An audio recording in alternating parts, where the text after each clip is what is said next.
Welcome and good morning. Welcome to the Center for Spiritual Living. If you're new with us, please raise your hand. We have a new person. We're going to bring you a packet, okay, a welcome packet, and then welcome. If you'd like a tour of the grounds with us today, we have a few people that would love to show you around. So we have Kristen over here. We have the welcome team back there, so don't be shy. Go ahead and ask. Now we're going to have a song from our own choir director, Gwen. Come on up. Good morning, everyone. It's so good to be here with you today. Thank you. Let's begin. Today, I'm going to start with Day by Day. And I know it's a piece that we all love, so I invite you to join in. Thank you, Judy.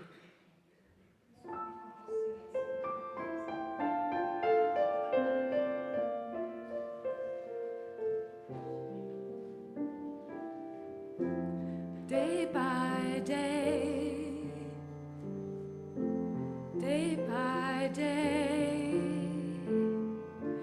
oh dear Lord, three things I pray, till I see thee more dearly, love thee more dearly, follow thee more nearly, day by day, day by day, day by day. Oh dear Lord, three things I pray, to see thee more clearly, love thee more dearly, follow thee more nearly, day by day, day by day, day by day. Oh, dear Lord, three things I pray,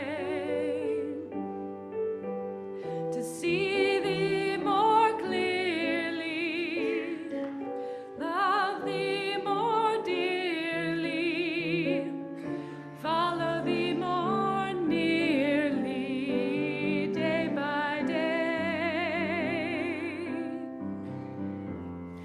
day by day, day by day. Oh, dear Lord, three things I pray, to see thee more clearly, love thee more dearly, follow thee more nearly, day by day, by day by day, day by day, by day by day by day.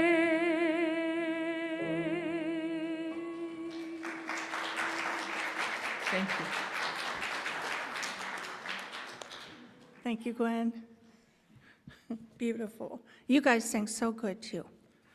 So I'm Christy Carr. I'm the practitioner for the day, and I'd like to welcome you to the Center for Spiritual Living, where we empower and inspire people to live spiritually fulfilling lives. So if you need prayer service today, we have Mary and Christine will be up front here to do prayer service with you. I will be in the back if you want prayer service also. So meet us up there at the bell. I'd like to thank everyone that came early to make this service happen. We have so many people here that come in early and work to make this service, so I just wanted to say thank you, thank you, thank you. I'd like to welcome Cher up, and then we'll invite the bell, and I'll do a treatment, and Sue will come up.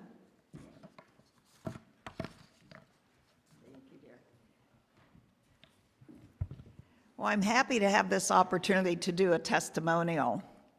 And the testimonial is about why I love the Center for Spiritual Living and why I pledge to keep it thriving.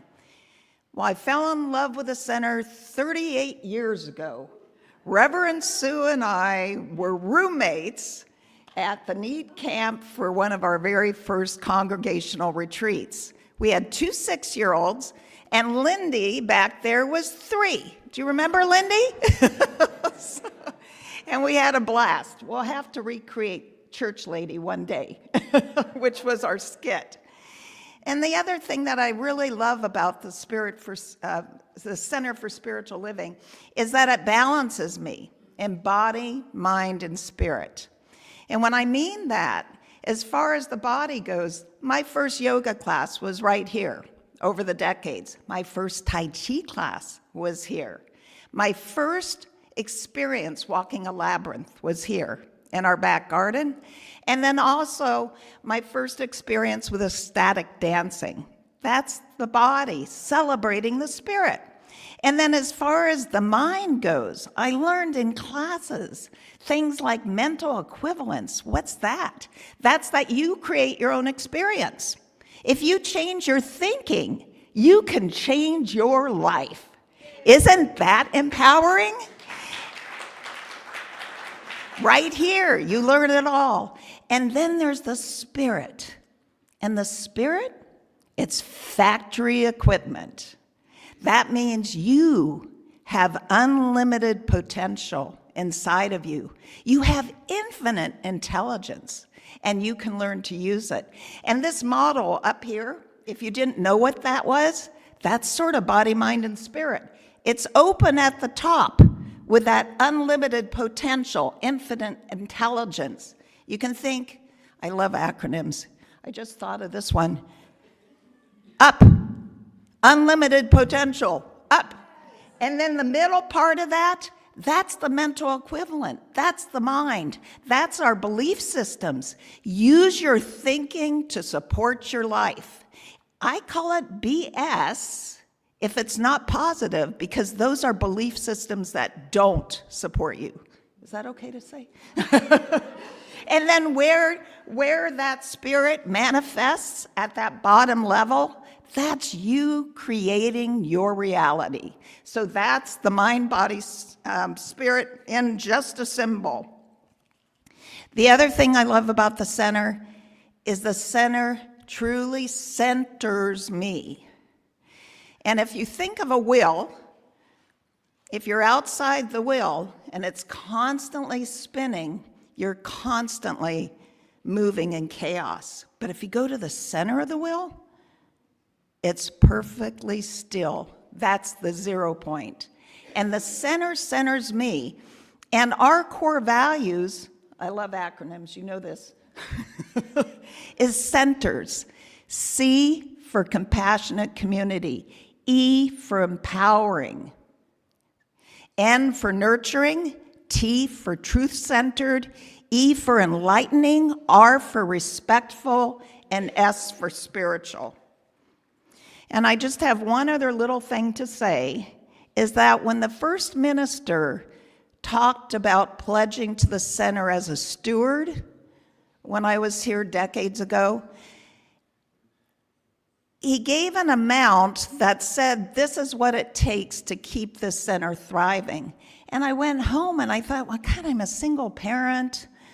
I'm supporting a kid on my own. I'm living paycheck to paycheck. But then I realized, oh my God, that's the price of a Starbucks latte. They were less expensive then, but still, it was the price of a latte. And I thought, you mean if I give up my latte every morning on the way to work and give it to the center, I can help the center thrive. And that formula still works today. So this is the card in back. If you want to thrive and use all the resources of the center, you'll see it by the busy bees back there. And if you give and pledge, I want to thank you a latte. Love is all there is. Love all of you.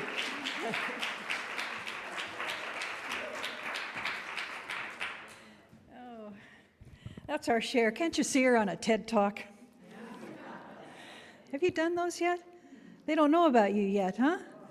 Hey, world.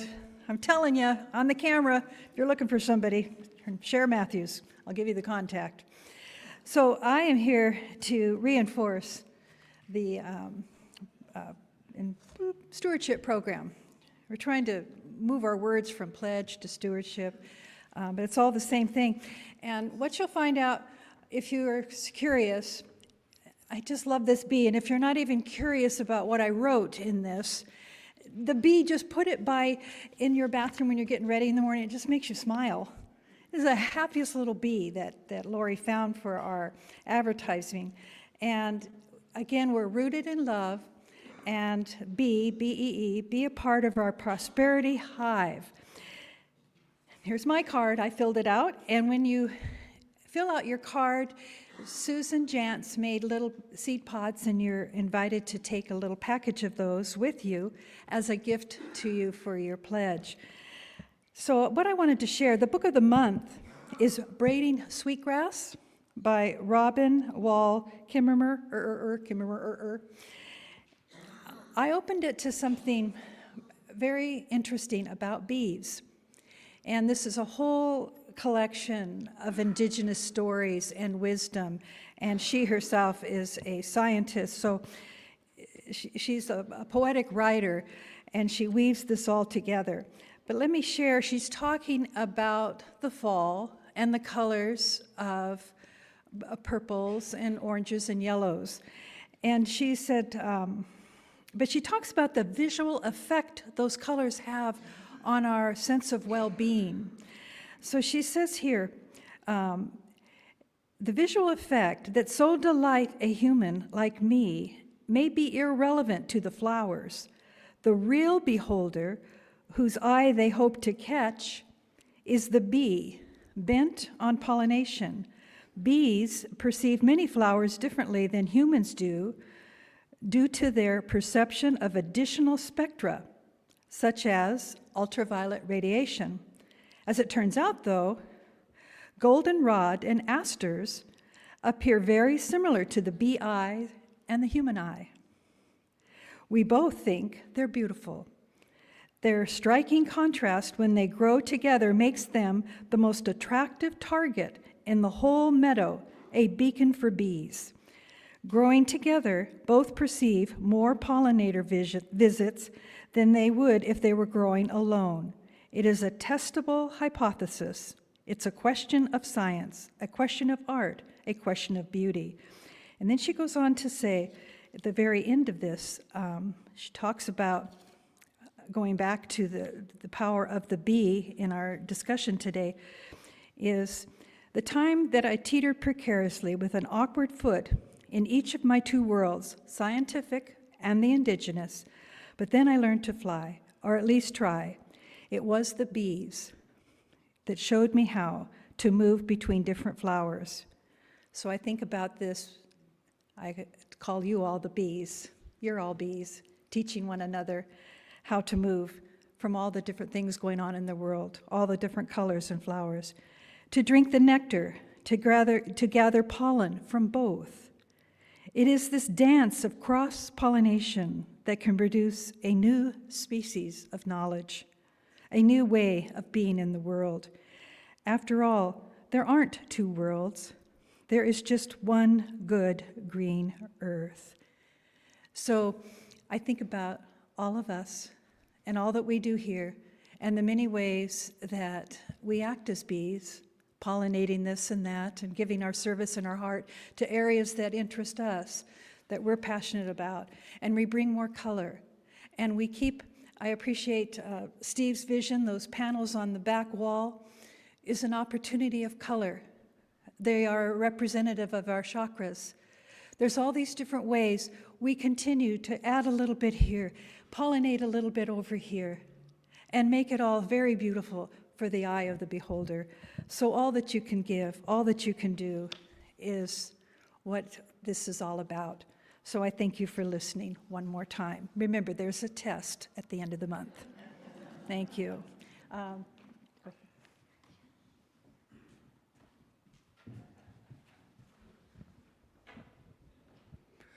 So, I neglected to tell you about the announcements earlier, and I know they excite you so much that I'm just going to have to do it now. Okay, first of all, everybody please wave to the camera and tell everybody hi.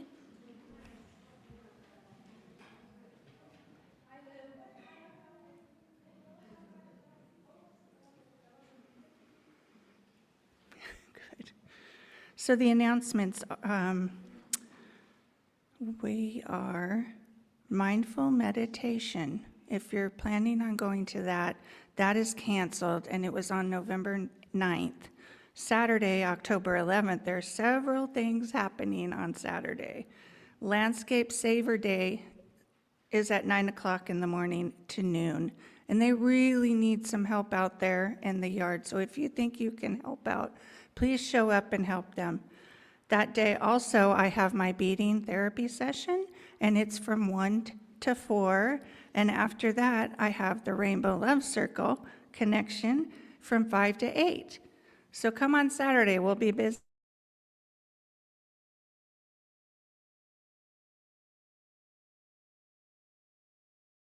And continues through Wednesday, October 15th. Thanks to each of you who donated.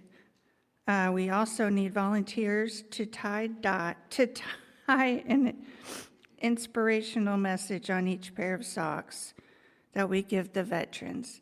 So we give them a blessing as we give them away, and we give the veterans a blessing. Veterans Resource Fairs on Thursday the 16th from 8 to 4 at the Shasta District Fairgrounds.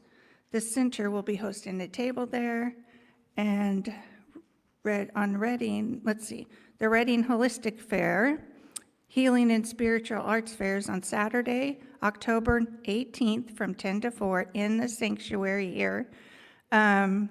So please call Acacia for more information. During the fair, the Bliss team offering lunch for $10. So we're going to have some soup and salad and rolls, and then we're going to have the Holistic Healing Fair. So that's a beautiful other day to come here on a Saturday. Colorful gift bags are in the foyer. We have multiple bags. I don't know if you noticed them out there, and we're trying to fill them. So we're asking for help on each bag. So if you could look at each bag and you have something that works for that bag, we're filling it up for our raffle drive. So please look at those after the service and see if you have anything that could go in there. I'd like to invite the bell, and then I'll do a treatment. Then I'll invite Sue up.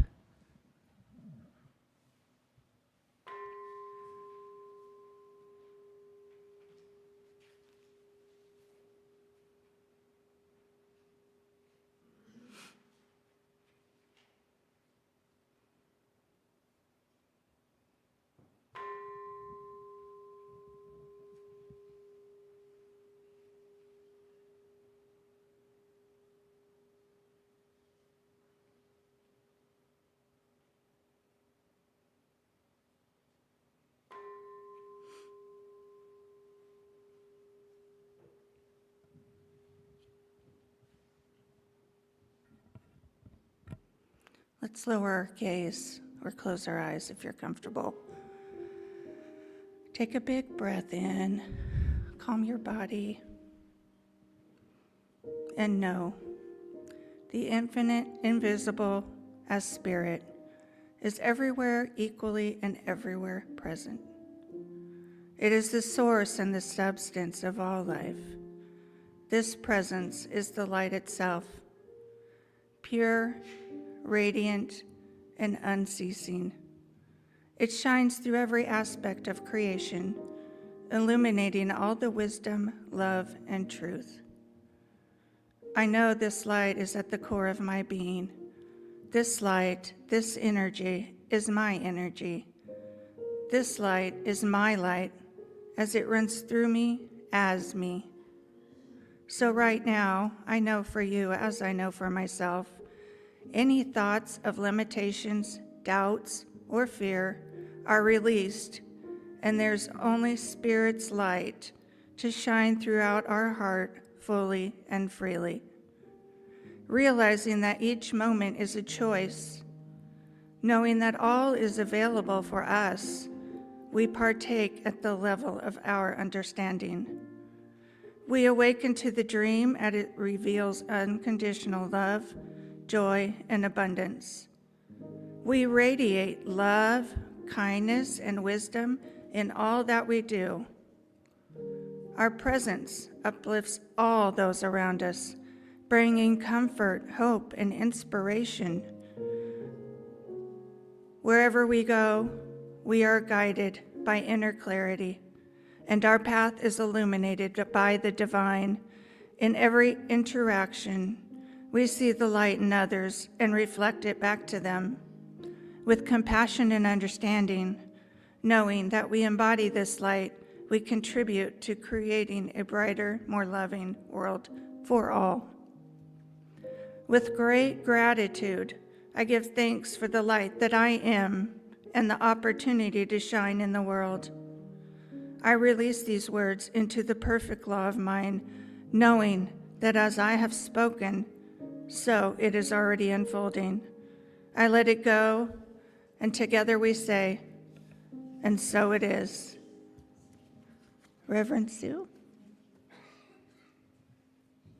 Hey, Judy, stay there, because it's birthdays. And I happen to have a birthday this month. So how dare us miss that? So I'm going to invite all the October birthday people to stand up. That includes you, Charlie Bourne. Hey, Joey, Kathleen. Hey, look at all of us, Kathleen. Hey, happy birthday to us. Happy birthday to us. Happy birthday, dear all of us. Happy birthday to us. Thank you. You know, you wait all year for your turn. Don't want to slide it. So good morning again. And I was realizing, like, when Cher talks, I just get happy. I was just like, yeah, what is she saying? I'm not quite sure, but no, I'm just kidding. Great message, always filled with an acronym that you think, nah, I like that, but I can't remember it, but I like that. And she did create a lot of the little signs that we have around here. The centering, there's things on the walls in various places to help us remember who we are. So today's message for all of us to look at, because we're talking about being the light, right? Being the light. And today's focus is on inner illumination. And there's a affirmation that can, if you can capture it, I am a brilliantly luminous being. And I would just love us to kind of wrap ourselves around that and just kind of, it's like I am marvelous, right? Kind of catch that just by saying, whoever comes up and say, you look good today. Well, thank you. I am luminous. I am brilliantly luminous. How did you get that? Center for Spiritual Living. We're in our stewardship drive. Oh, I must come. I must give. See, it'll work. Just go out into the world and be yourself. Be your share. Yeah. So, but here I want to really actually start with a quote from Rumi. We all love Rumi. Come, whoever you are, wanderer, worshiper, lover of leaving, come. This is not a caravan of despair. It doesn't matter if you have broken your vow 1,000 times. Still come. And yet again, come. Rumi.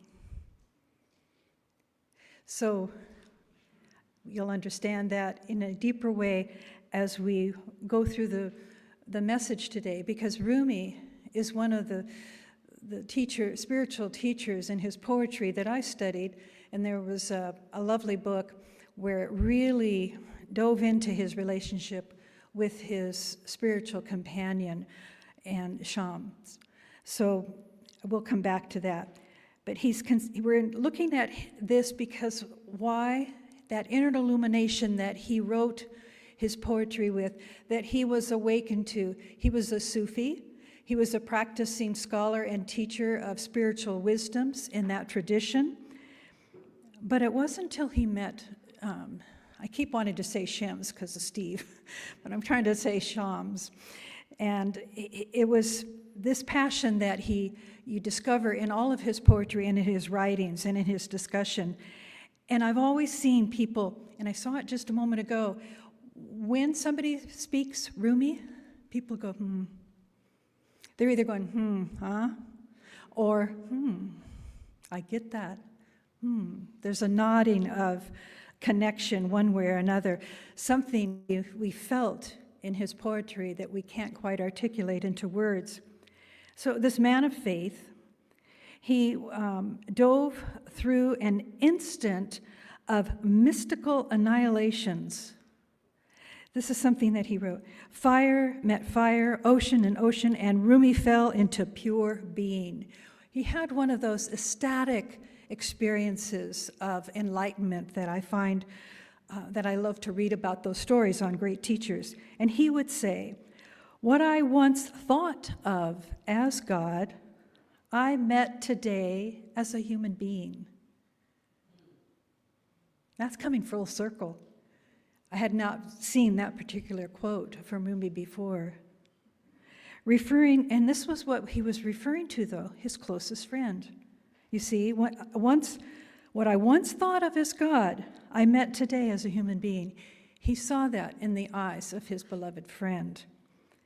And this was their engagement with one another. It was very mystical. Actually, the other disciples and students of Rumi were a little bit jealous of that relationship, how secret it was, how intimate it was, that behind closed doors, they'd never heard anything, except every now and then a breakthrough of conversation. But what Rumi and Shams had done was just sit and gaze. They gazed in each other's eyes until the pool of wisdom was forthcoming. Now, I've done that. When I read that book, I had to take it to a women's retreat, and it drove the women nuts because nobody likes to stare into somebody's eyes more than 30 seconds. But it's a practice. It's a practice, and it's a breakthrough. And now we find ourselves more comfortable to do that.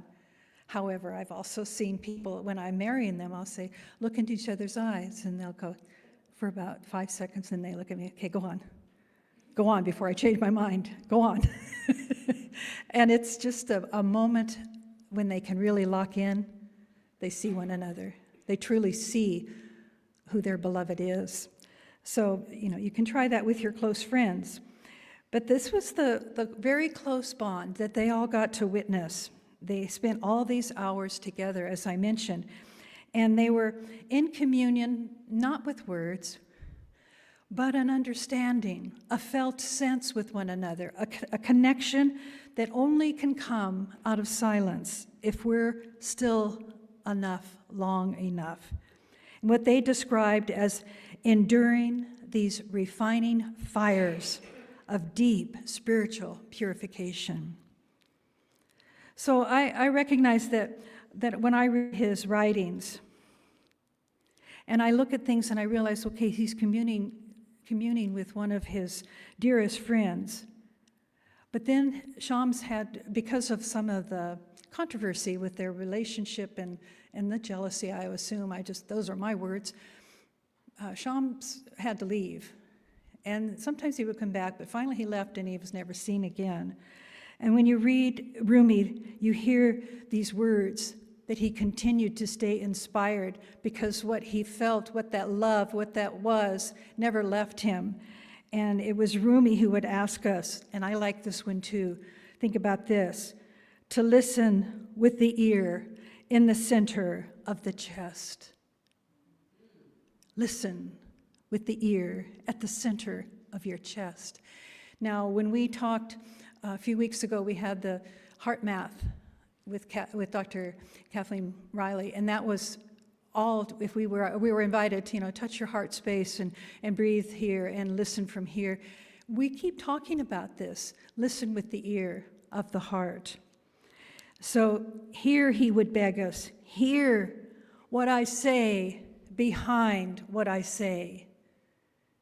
And I thought, I love that, because that's what I want all of you to do, is to hear behind what I say. If I'm not skillful, and if my voice gets annoying or whiny, I get that.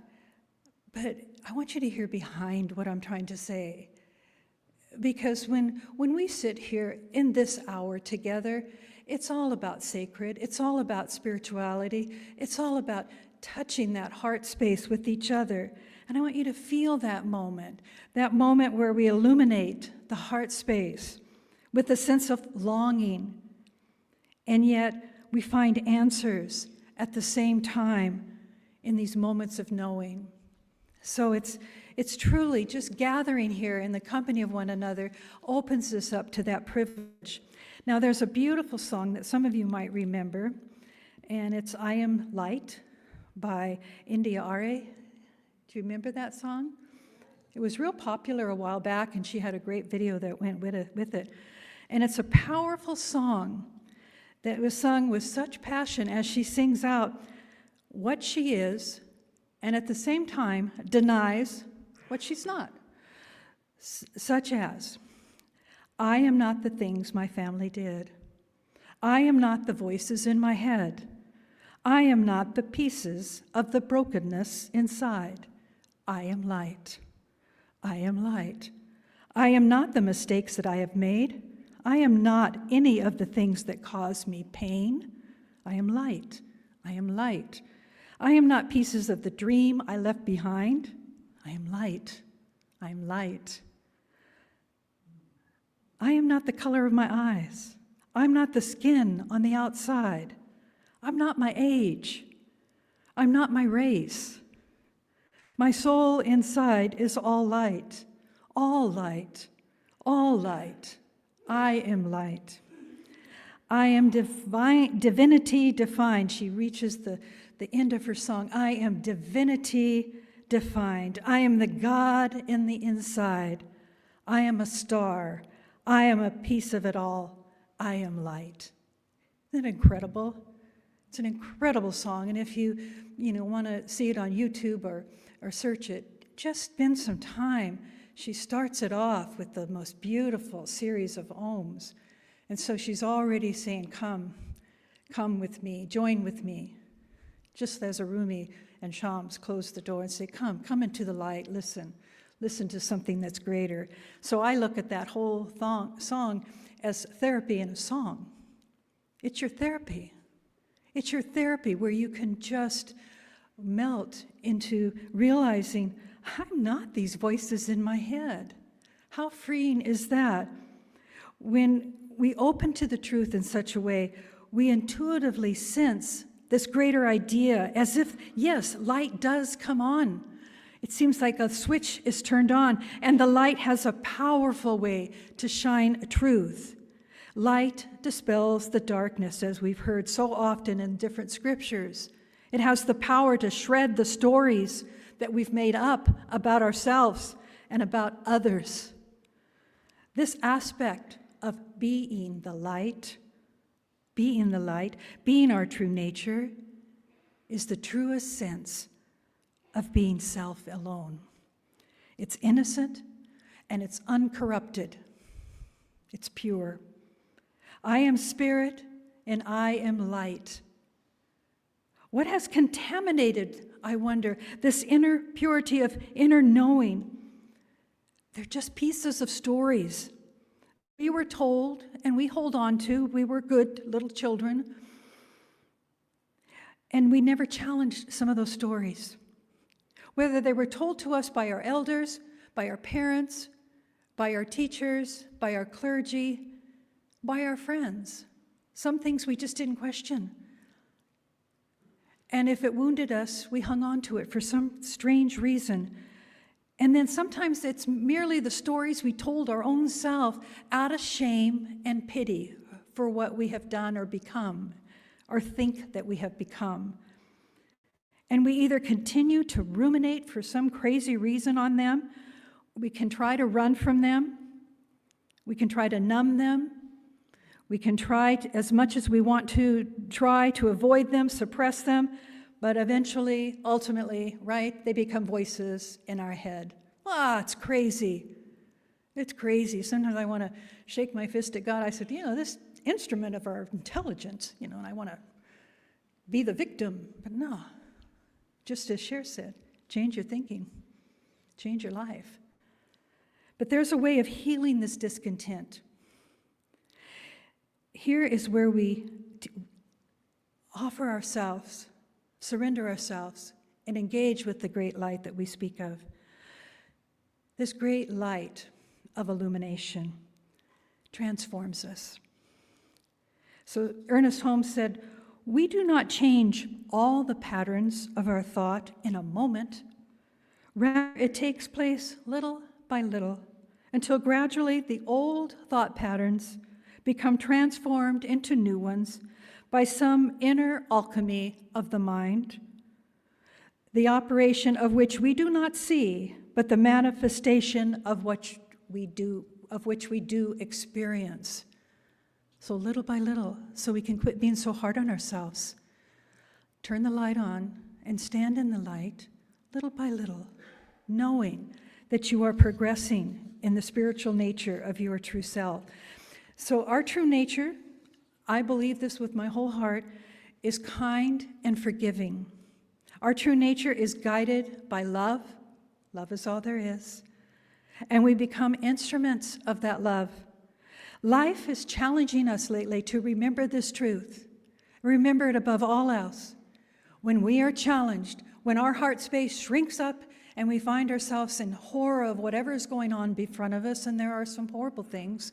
I am so tired of shootings every day, but I'm not going to shut my mind or heart out to it because it's an offer of my prayer to know there's a better way. I'm not going to dismiss that life by saying, I just can't look at it. I'm going to look straight at it and pray and pray and pray for the light to reveal, to release this suffering that we're doing upon one another. So I have taken the time to pause when I start feeling that inflamed feeling.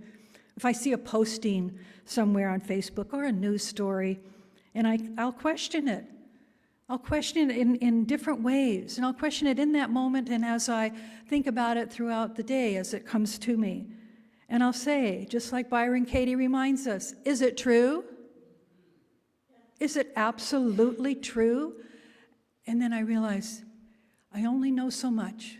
I only know what they told me, what I read here. What's the truth? And love is all there is. If I'm not led back to a space of love within myself as my resource to shed light, then I keep praying deeper. Because I want to shred the influence of others people's thinking that's interfering and infiltrating my heart, my thoughts. I want to direct my way, a spiritual way. May we all become like spiritual Teflon and let nothing stick to us that throws us out of harmony with each other. No, we're done with that. We keep standing in the truth, standing in the light, standing stronger. Now, there's a book that Ernest Holmes wrote, If We Could Talk to God, and he said, "Love does not overcome hate and fear through controversy, argument, or force, but by a subtle power of transformation, transmutation, and sublimation. It is invisible in its essence, but apparent through its act. As light, again, overcomes darkness, and as the presence of heat warms a cool room until it is comfortable, so is the radiant action of love and peace, dissipating fear, hate, and confusion." Are you with me? Are you with me? I mean, really, it's asking us to stand rooted in our spiritual warrior of knowing, no matter what, I stand for love and peace.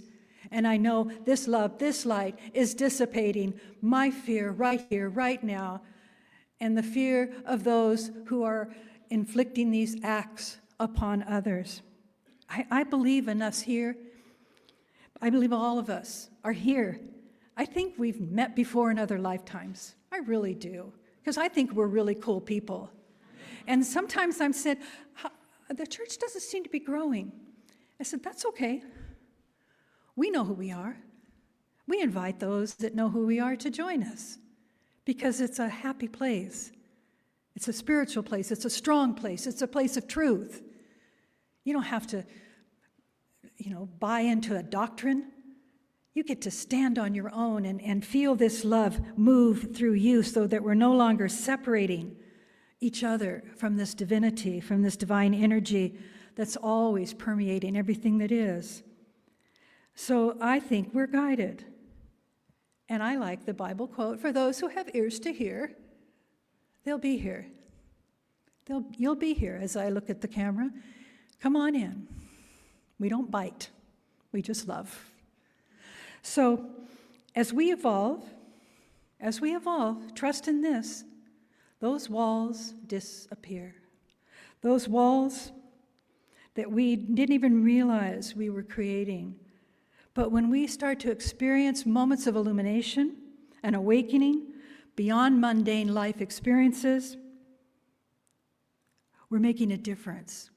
Now, I know my journey since I was just a little person going to summer Bible school, and I've mentioned this before, we would sing and we would study Jesus' parables. Then on the way home, though, I would make these promises to myself. I'd stare out the window. I'm going to be a better sister. I'm going to be a better brownie. I am God. Wherever you are, whoever you are, what are you? And I would just always be looking out in the sky, trying to get a glimpse, would reveal thyself to me. And I never could catch an image of the divine that I was seeking.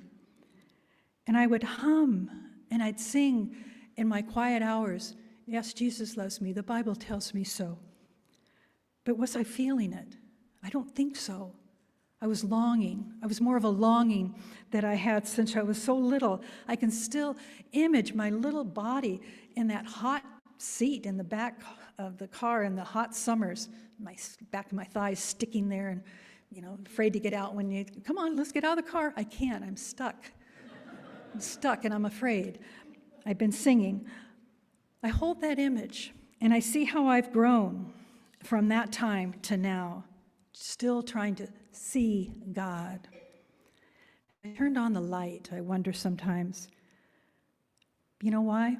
Because I never, at that time, for many years, till I was 18, I never looked within. I was always looking out there at each of you. I still see it. I often don't always recognize it in me. But when I was 18, I read about Brahman and Atman in the Vedic text, and my whole spiritual life opened up from that moment forward. Brahman, for those that don't know, is in the Hindu Vedic text, is the name they have for the all-pervading energy, the essence, the God, that all pervades the ultimate reality. And the Atman that they speak of, which I found very precious, is the individualized eternal essence of our soul and spiritual knowing within every living being. It sounds just like Earnest Holmes. It lives and moves and has its being in you. This is the Atman. It's so precious. We are here to awaken our spiritual knowing. Our hearts are open and expanding through every experience we go through, and we're grasping in every moment a deeper sense of this love and wisdom. Each time we're a little more enlightened from an experience we're facing or have gone through, any challenge that took us to our knees. Believe in it. It's your awareness expanding, growing, connecting you to the wisdom. You are fortifying yourself with the light, with the Spirit. So we're invited daily to discard these old ways of stinking thinking that have limited us up until now. Abandon anything that keeps us small, that keeps us afraid, and support everything in yourself that allows for you to grow the light. When it's uncomfortable, it's the best time. Or when it's painful, it's even more important to stand in the light. Because you're just healing. When you stand in the light, you are healing your growing pains. You see that? And we can survive them. We can ultimately surrender them. So we help shape our way through spiritual practices of meditation, affirmation, we've mentioned these so many times, prayer, contemplation, spiritual study, fellowship. All of this is refining our state of being. It is illuminating our way forward. Intuitive guidance comes to us in these flashes. And it can be so quick, it's like lighting a match. And we thought, oh. And then we get other thinking in to scoot it out of the way. And it seems like it's gone, but it's not. It's there for you to take charge of and to move. It's just waiting for us to take action. Our intuition is just wanting us to take action. It's waiting for us.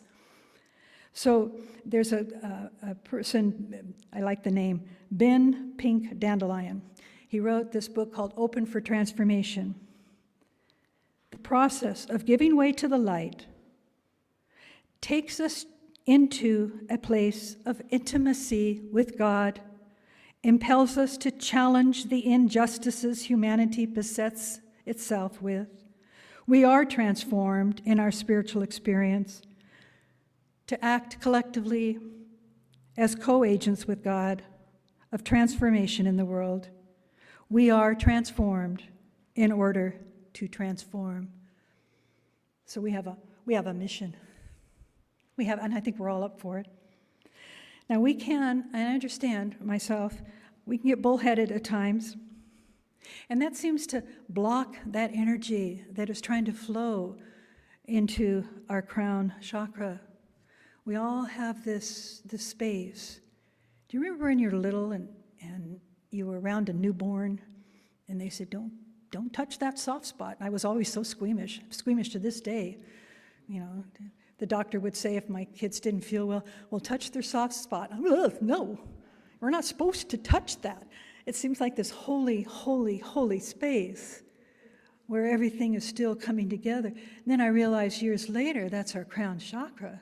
Of course, why would we be futzing around with it, even if we're the mother? Leave it alone. That's God's territory. So, but I want to think about this today as we do a little spiritual practice together, as you think about, yeah, I had a soft spot once. Yes, you did, just like you have a belly button. So the two things we have in common. So it's the universal messages that are trying to get to us through this holy, holy place. And these messages of divine intelligence or energy, or however you want to feel it, is grace. It's just grace flowing. But it's because we have also free will, free thinking, stubborn, willful moments where we seem to block it. We seem to close it down. So I'm asking us today to open that and listen as this wisdom pours through you. And I'm going to lead you a little bit through a process because I want you to move through whatever you can even describe it as moments of feeling like you've got a creative block, writer's block. But you just need an energy zap. Now, it can also feel like stress. Stress can just clamp us all down, move all of these fontanelles together so tightly that we become thick-headed and we just get grouchy and we complain to whatever cat will listen. And then we realize, I'm more than this. Now, there's, for you to know, if this chakra for you is closed down in any way, here are some of the, if you've got a deficient sense of openness there, you will have spiritual cynicism, a closed mind, learning difficulties, rigid belief system, apathy. If you've got way too much, if you're kind of way too open and spacey, you're having a dissociation from the body. You've got it too opened up there. Spiritual addiction, confusion, over-intellectualizing things, living in your head, disconnection from spirit, excessive attachments. And so you're going, okay, I'm looking at the balance there. Let me tell you what the balance is. It's easy. You've got it. You got this. Spiritual connection, wisdom, mastery, intelligence, presence, open-mindedness, ability to question, ability to assimilate and analyze information. And may I add, surrender. When that is open, you are able to surrender anything less than that. So our way to get open is through silence and getting still. So I invite you to just breathe into your heart space. And in a moment, I'm going to be inviting, toward the close of this meditation, I'll be inviting Judy up to play us into a deeper reading of some scripture. So I want you now, though, let's join together. The world needs us to be in this space together. So I invite you to, if you're comfortable closing your eyes and you breathe this peace into your heart space. We've been inviting ourselves to do this, so right now it's a very familiar feeling as we drop from the head into the heart. And we're surrendering. And we're recognizing, as the heart longs for our attention, that we are drawing into a place to know thyself, and we are willing. And as we sit very, very still, we now image that vast column of brilliant light. Imagine it from the heavens above. Imagine it is as if your eyes could look directly into the sun and you see that much brilliance. It is hovering over you, longing, that intelligence is longing to spill through you, to stream into you, from above, from below, from all around. This is the spiritual essence, a light so intense that it does seem like you have to close your eyes in order to open the portals to a deeper connection. I long for this grace to flow through me, as me, through me, from above, from below, from all around. I open the portals of my being. I release all blocks. I release all fear. I release all pain. I release all suffering. And I stand enveloped and held in this stream, this portal of light. And I see my cells illuminated now with a brilliance. I see it, my cells brilliant with health and vitality. And I begin to witness inspirations gently, gently encouraging me, entering me. And I feel the same witness state that I feel when I'm watching snowflakes fall, raindrops fall from the heavens above. I am being blessed right here, right now. This blessing is blessing me. This light is blessing me. I am blessing myself into the light. The more I connect with peace, I am overwhelmed with a soft, surrendering vibration. I'm being lulled into an illumined moment. I am opening. I relax my shoulders. I am opening. I see my worthiness. I see my good. I see that I can accept this grace. I can accept this light. I am that I am. All my resistance is gone. I feel it. I feel it. I am gathered with others. We are sitting in the light. We are held in the light. We are ushered forward in the light. We go forth. We're connected with a deep sense of attunement now. There's an ultimate blessing here. There's an ultimate sense of my well-being in this moment, in this chair. There is no suffering. No, I am at peace with all that there is. I am that I am. A cleansing is melting through me, and I'm remembering who I am and why I'm here. At the core of my being, I'm revealed that I am who I am, and I'm welcoming myself home. I'm home. I'm home in the light. And then a Rumi poem whispers in your ear. Daylight, daylight, full of small dancing particles. And the one great turning, our souls are dancing with you. Without feet they dance. Can you see them when I whisper in your ear? We are the mirror as well as the face in it. We are tasting the taste this minute of eternity. We are pain and we are what cures pain. We are the sweet cold water and the jar that pours. Listen, listen to the wisdom pouring into you. The presence is so shining, so brightly. You are resonating with this. This is the I am presence. I am this I am. I am this light. This connection to your higher consciousness, you are opening. This is pure love. This is grace. This is healing flowing through you from all the loving, all the knowing, all the wise energy is guiding in you as you now. It is your birthright.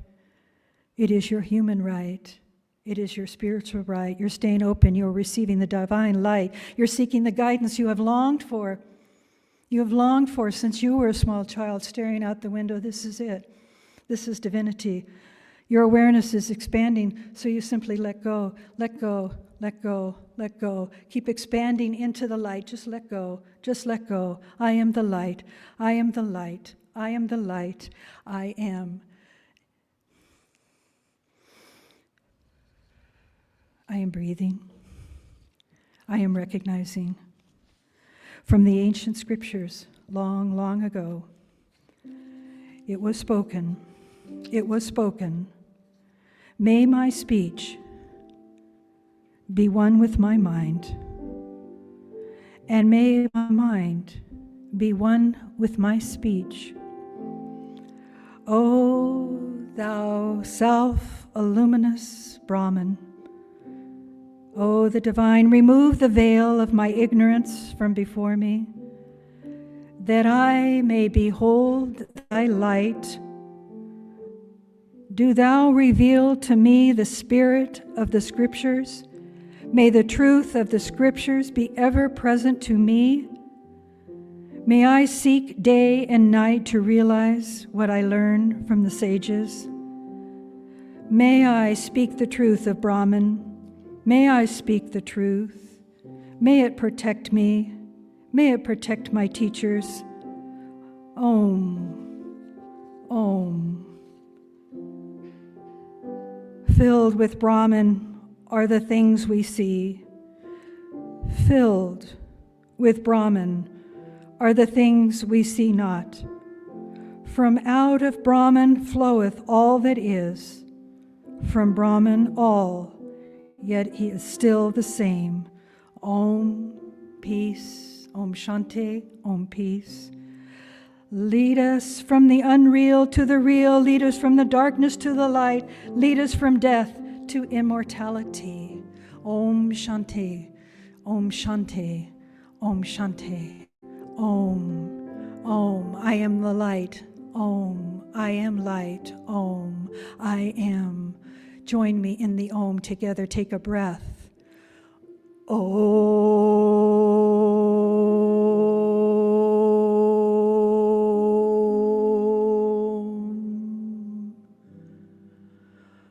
To the world, we bow on our knees.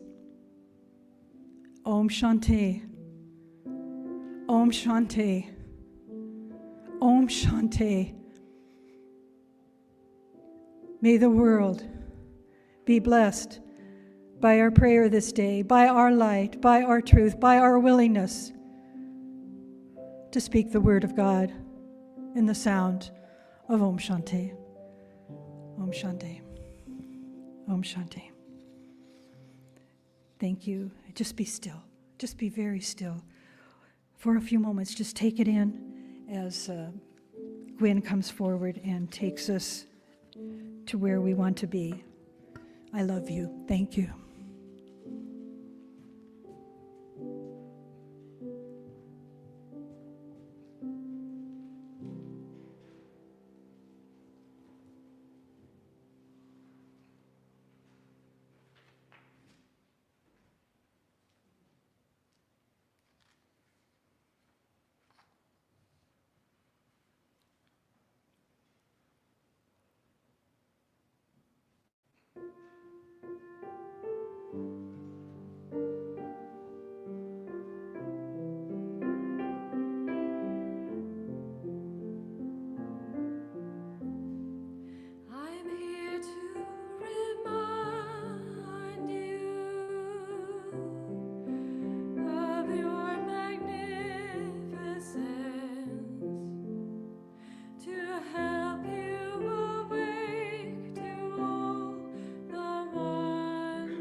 Gwen. You're amazing. Yes. So I'd like to do the offering. So I'd like to invite the ushers forward, please.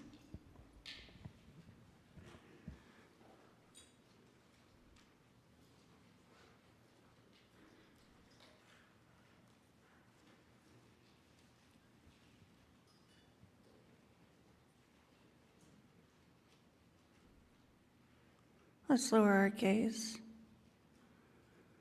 and know, as I prepare to give my offering, my heart is filled with love and appreciation, since what is offered here today is for my spiritual well-being.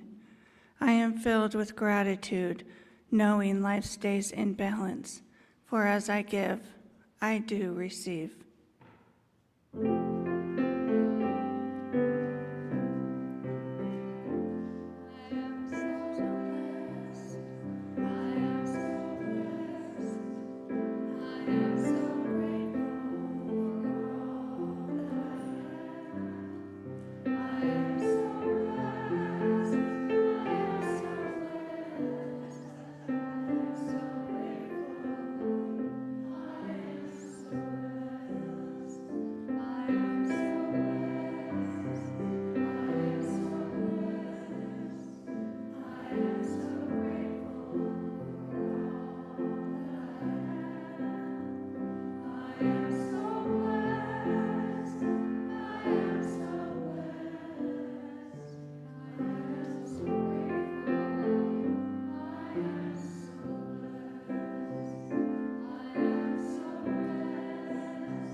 I give thanks for the blessed donations received in the offering this morning and during the week.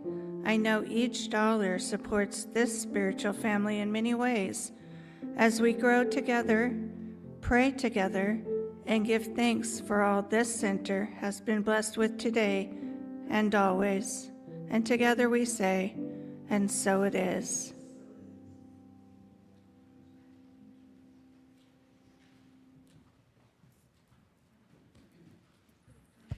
So I wanted to thank you, Gwen and Judy, for presenting today perfect songs, lifting our hearts to the truth. And the bookstore has some new items in it, so you better get there before I do. I keep buying it, and they're lovely things. But I wanted to share one other thing. When the gym show's going on right now, Rich Carey and Kelly are there right now at the most beautiful booth, and it's put on by Gym Society at the Anderson Fairgrounds. Easy to find, free to go in. Amazing crystals. But there is selenite, which is, you've seen these white ones that are just like two. I was going to buy a bunch and bring them all here and give you, I was going to chop them all up and give you a piece, but then they were too beautiful. I didn't want to be hacking things and giving you a bunch of splinters.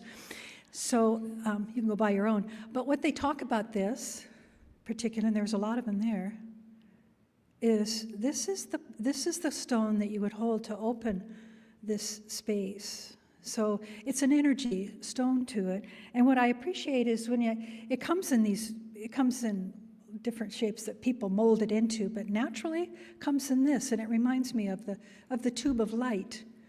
that we are influencing with our imagination. So Rich and Kelly are there when you walk in. They'd love to say hello to you, but then you can just browse the most amazing, beautiful things and touch things and feel rich and then walk away with a toy of something special for your altar. So I just wanted to advertise that. And again, just come on forward and we'll have another beautiful song from her. Then we'll sing together the peace song.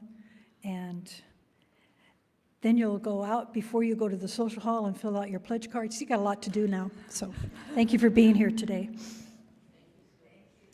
you, Sue. So Judy and I prepared, I Feel the Spirit, and we invite you as you feel inspired or inclined, if you wish to stand and move, feel the Spirit move in you, and we'll sing together. How does that sound? Yeah? All right.